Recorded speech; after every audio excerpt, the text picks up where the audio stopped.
On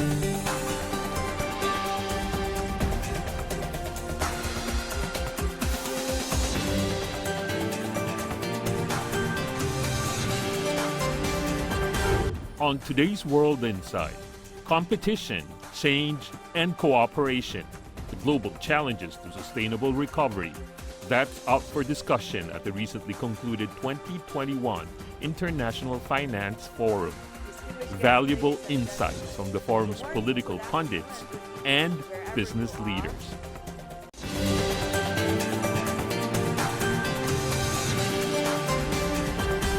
Hello and welcome to World Insight. I'm Tian Wei from Beijing.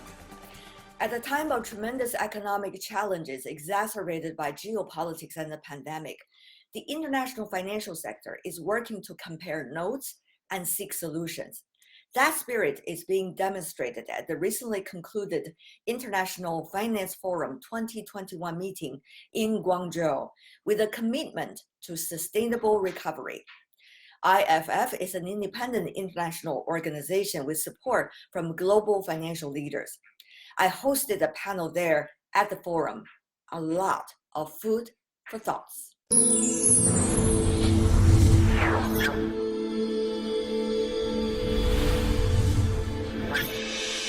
Distinguished guests, ladies and gentlemen, good morning, good afternoon, and good evening, wherever you are that are listening to our session. Welcome to the annual meeting of IFF 2021. This session, we are going to focus on global inflation, debt, and economic risks, impacts, and responses. My name is Tian Wei. It's a wonderful honor to be the moderator for this session.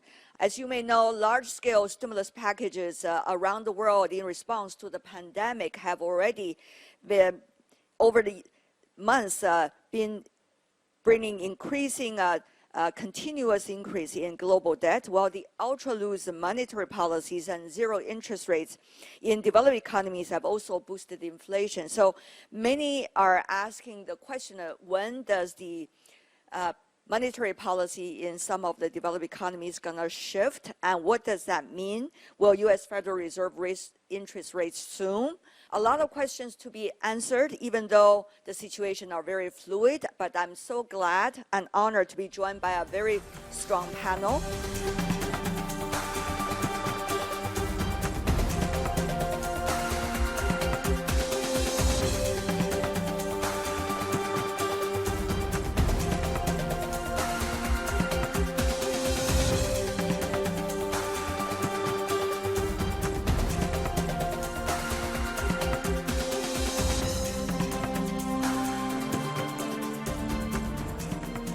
Let me introduce the first speaker, Herman Van Rompuy, IFF co-chairman and also president emeritus of the European Council, former Prime Minister of Belgium. Ladies and gentlemen, globalization affects an increasing number of areas beyond the economy in the strict sense. Pandemics and the climate disasters are the most recent examples. We are all in the same storms, although not in the same boat. And the same is true with the outbreak of inflation. It's occurring everywhere as an offshoot of the general pandemic and as a result of disruptions in world trade that follow it. The globalization of one problem creates new global problems. There is much talk of de-globalization. However, there is not much evidence of this even at the trade level when I look at the figures, especially the spectacular 30% increase in EU-China trade. But the other reality, as I said, is that globalization is expanding into new areas. Since 2008, we have lived through a succession of crises. Expect the unexpected. Inflation in the United States is the highest for 30 years. The resurgence of inflation comes shortly after a period in which we were talking about the dangers of deflation. Old assumptions stop making sense. Any inflation is a complicated phenomenon. There are factors at play that have a demand pull character, others a cost-push character. Both, in fact, are interrelated. Both factors play an important role in the rise of energy prices. In a number of countries, they explain half of the rise in general inflation. The scarcity here, but also in some raw materials and chips markets, is caused by delayed investment during the pandemic and therefore a shortage of capacity. The labor market is also tight in many countries because people withdraw from it during the pandemic or because they left certain segments of it, such as the hospitality sector. The aging of the population is also causing labor shortages. Many feared mass unemployment after the end of aid measures, but few had taken labor shortages into account. Wrongly, as it turns out now. The logistics sector was also unable to keep up with the sharp increase in demand, with its consequences for the supply chains. Here too, the rule applied: expect the unexpected. However, scarcity will be temporary, even if it lasts longer than expected. It was expected that after the pandemic, the recovery of the economy would take a V curve, which in a way it did. I would like to add a geopolitical consideration. The scarcity of energy and certain raw materials and products is prompting global actors to become less dependent and therefore more sovereign in strategic areas. Inflation, ladies and gentlemen, is not without political consequences, because people see their purchasing power and the value of their savings decrease. Purchasing power and work are still the top priorities, even more than climate change, in the eyes of many fellow citizens. Inflation increases the inequalities that were already exacerbated by the pandemic. Decreased purchasing power is also ammunition for extremist parties. Too strong anti-inflation remedies, however, are also unpopular because they reduce employment or lead to higher taxes. So policymakers must find an effective balance. The current flight of energy prices and their unpopularity foreshadow the reactions we may have when the same fossil fuel prices rise as a result of climate policy itself. We will therefore have to communicate strongly and to ensure that the strongest shoulders bear the heaviest burden. Thank you very much, Mr. Van Rompuy, Mr. Prime Minister, for your thoughts, for sharing your thoughts with us, particularly about the apparent paradox that we have witnessed in terms of some of the economic phenomena vis-a-vis economic theories. However, you have pointed out mainly about how the developed economies are doing so far with the low interest rates and also with the monetary policy. We are likely to have a different voice next with Mr. Guillermo Ortiz, IFF board member, former governor of the Bank of Mexico, to help us more to understand. Good afternoon, everyone. I would like to focus my remarks on inflation and the prospects for emerging markets. As we all know, the pandemic caused the interruption of a large part of the productive activities around the globe, which contracted the economy significantly. Authorities responded by implementing extraordinary fiscal and monetary stimulus to avoid a deeper and prolonged recession. Once the activity started to recover, the global economy encountered a series of imbalances between the demand and supply, which together with other factors have made inflation surge to unexpected levels. The miscalculations in forecasting inflation have been very significant and may be explained by the unique nature of this inflationary process. This is a pandemic-induced inflation, So there's really no true precedent for this, for the combination of the variety of supply shocks, labor market dynamics, and the asymmetric demand for goods and services that we're seeing. Now, the key question is whether this is a transitory phenomena, as many central banks are stating, or we are entering a renewed inflationary process reminiscent of the 1970s. My own view is that it's very unlikely that we experience anything like the inflationary episode of the 70s, since the central banks have the independence and the tool to prevent it. But the more relevant question is whether inflation will prove to be a substantially more persistent process than we're contemplating today and what's being stated by the major central banks, particularly the Fed, but also the European Central Bank. And monetary policy will be tightened far more what is expected today by the market. I think this is the more relevant question. Now, given the nature of the inflationary process, there's a great deal of uncertainty regarding the timing of normalization of supply chains. This poses a difficult balancing act for central banks and for the Fed, which has begun the tapering of asset purchases program and has stated that the lift-off for rates will occur when the program is completed, more or less in the middle of next year. Thank you so much, Governor Ortiz, the former governor of the Bank of Mexico, for sharing your thoughts.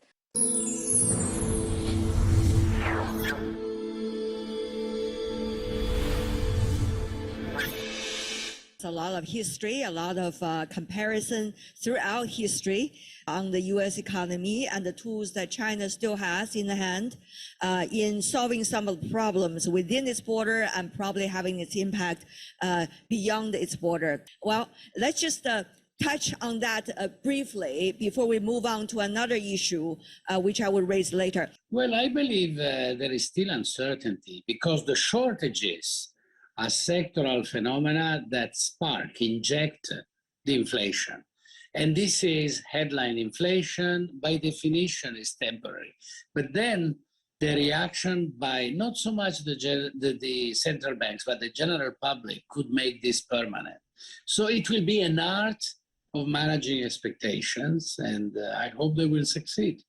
That hope is perfectly shared by everyone, but it seems that we're going to have to overcome some difficulty in order to realize that. Thank you, sir. Let's go to maybe the Chinese side a bit. Mr. Zhou, your thoughts? Yeah. My response is very much direct. For those countries with very full ejaculation of vaccines, the situation could be better. But for the rest of the world, it's kind of very long-lasting inflation. This is my answer. Straightforward, touching the realities on the ground. Thank you so much, Joe. Mr. Joe, let's go to Mr. Bergloff. I know you are sitting in the chair of AIIB, so let's see. Well, I mean, so I don't think we have an official view on what is temporary or permanent. It's very clear, I think, that it's a series of temporary shocks to inflation.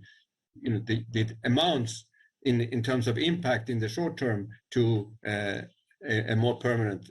But in the end, I'm convinced that this will come down. But I think it's fair to say that there is a lot of different views out there, and certainly the shift has been towards more and more people believing it's permanent, and there are more and more signs that it could become permanent. You know, at different times, economists have to become philosophers, and I think Erica just demonstrated that because there are so many things that are still fluid, very hard to judge. Certainly, I understand. Go to you, Mr. Hoffman.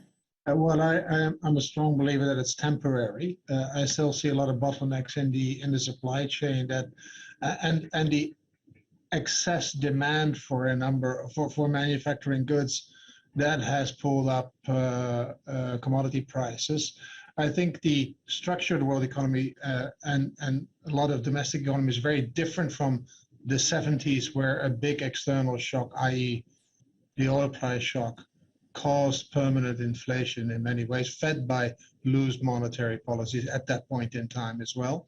I think the structure is now very different. So I think, and I also believe that the central banks have sufficient credibility to manage longer term expectations of inflation. So combined, that would mean that it's transitory. I'm not saying it will be back to zero by next year this time, but it will be declining. Thanks. Thanks. Mr. Huang? Yeah, I fully agree with Bert. I think I strongly believe it's temporary, although I mean temporary probably measured in year instead of in months. In addition to his convincing argument, I want to add two more arguments.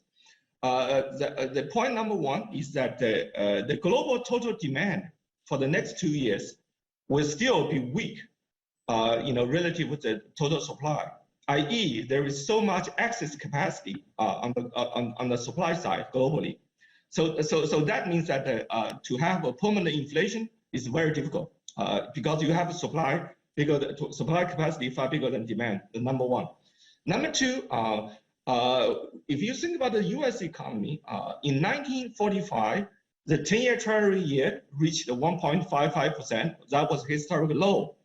Well, U.S. started to implement quite easy monetary policy and also, expansionary fiscal policy.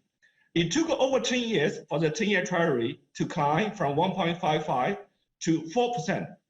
Okay, the 10-year Treasury in the U.S. now is about 1.5%, 1.4 something, 1.43 last night. If you look at the 30-year Treasury, it didn't move. So where is the permanent come from? There's nothing about permanent. As I said, people are becoming more philosophical, right? At this critical time. Thank you so much. And next question, I want to follow on Mr. Zhou's thoughts. He talked about vaccines. Of course, he was trying to give a very straightforward answer to a complicated question.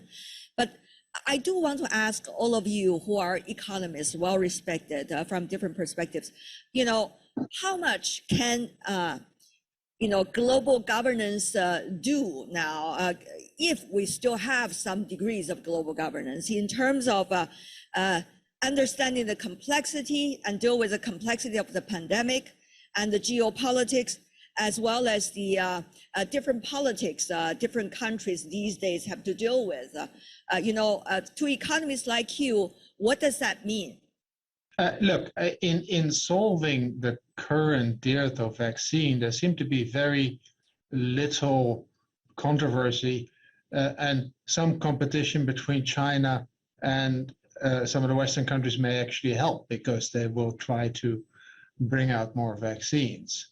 I think in the medium term, we need to think about structures on how next time around we can do things much better. We can create bigger capacity and have capacity for production of future vaccines on tap, if you want. You'd almost want to think about sort of an availability payment for companies to maintain that capacity. So I think that's where cooperation is necessary.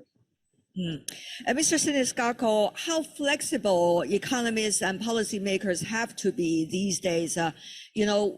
The latest example is the Omicron variant. We still do not know, as many of you touched on earlier, the real impact of that, because earlier was more computer model studying, and now it's going into the tube testing. And later we're going to see the mass population, how it's going to react to this new variant. But so to economists, what does that mean? The general fiscal and monetary policy makers, what would that mean? It seems that we're seeing something every few weeks. Well, the key characteristics of the government response all over the world, from China to the West, etc., to this crisis has been velocity. We've all been very swift in adapting, in developing the vaccines and adapting to the new situation. It seems to me that we must keep this speed and velocity in responding to the new circumstances. Because number one, as everybody mentioned in the first part, talking about the vaccines, it's possible that new variants continue to develop in countries which lag behind. So we have to be generous and export our vaccines. The governments have to be flexible, etc., etc. Finally, in all the European countries, there is a phenomenon which to me is hard to understand, but it's a strong no-vax movement, anti-vaccination movement, particularly in some European countries, Italy, France, etc., also in the US. And that's a completely different thing, is a political thing, which didn't happen. I mean, I don't know China that well, but it seemed to me it didn't happen in China. It happened here. And the governments there have to be pragmatic, because it's not about imposing a mandatory vaccination program, but rather convincing people, but we are lagging behind. And that's a completely different thing. It has nothing to do with flexibility, but it has to do with politics. Thank you. Mr. Bergloff, please. No, I just want to say that this is what the situation we have right now is a complete failure of global governance. And then and I think it's very serious, because I see now, and I follow quite closely what's happening in the G20, for example, that there is a divide emerging between the emerging world and the rest of the world because of the outcome of this global governance failure. And my fear is that this will spread to other areas. I can see it also coming into the climate space and so on. So there has been very strong opposition now to the measures that Bert Hoffman was mentioning, and that there were a lot of very good ideas out there for how we can deal with the next pandemic and how we can establish better contact, for example, between finance ministries and health ministers, and how we can create some kind of a mechanism that will allow us to respond much more quickly and much more coordinated. That is not happening at the moment. We might be able to rescue it, but the emerging world has kind of withdrawn its support from this because it doesn't trust the institutions to deliver. Mr. Zhou, Yes. would you also share some thoughts on that with us? Yes, I always remember there is a Chinese saying, very old. It says, people should amplify they themselves first, while just help others at the same time. In Chinese, 独善其身，兼济天下. We can make a very easy calculation. We have somewhat around 7 billion people all around. Have one injection, we have 7 billion. Times 2, 14. Now we need 3, 21 billion in total. How's the situation in China at this moment? We have 1.45 billion people in total. We got 2 injections for those 1.1 billion. While we have been exporting to the world, to the, I will say, not permitted, but I will say this is something we need to do, as well as we want to do. At least 2 billion in total for exportation today or this year. We have done 3/4 already to the world, but still far from enough. So scientists around the world have said in a very clear-cut way, if we are going to have a stable world without a big pandemic like this, you need to have at least 70 to 85% of people have the full injection of the vaccines. How to reach that? The way is only one. The world should have joint and differentiated responsibility. The first word is joint. The second word is differentiated. At this moment, we don't have any joint responsibility shared with those big countries, let alone to say something as well as differentiated means and ways we agree upon. So I will say the pandemic is the enemy of the world. People around the world cannot be so optimistic about it. That is why we need to have very joint efforts under the leadership of the United Nations, no one else. People say G20. G20 is not at all a kind of unified organization, just try to lead this trend of the world to the success. That's my view. I have to express my respect a lot for our economists whose job is to do economist's job. But now, as demonstrated by many of you, you're already coming into the calling on politicians to do what they should do. So I want to thank you on that. Having said that, though, we still have two other speakers who have not spoken on this issue. I want to be fair to them. Mr. Huang. Well, I think that I agree with Eric Burkloff, my dear friend. I think that the global governance failed its mission in dealing with the pandemic jointly. I think that's quite clear. Unfortunately, I think that looking forward, I think that has serious consequences. I think that we discussed some of the consequences. Inflation, I think, among all the consequences, is probably the least serious one. We do have other serious consequences. One is that I think that because some countries do not have the capacity to handle this issue, or they cannot have full vaccination of their citizens, I think that bring up a growth gap in many parts of the emerging market economy, unfortunately.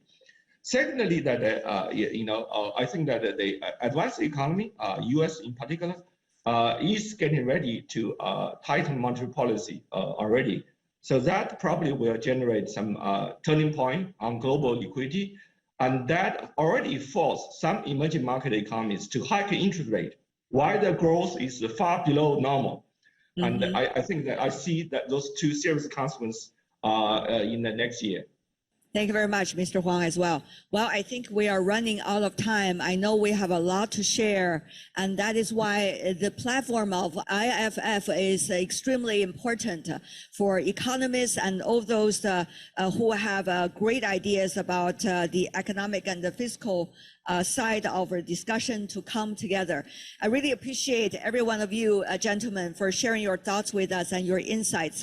Thank you so much for joining us, and also our viewers as well, both online and here on site with us.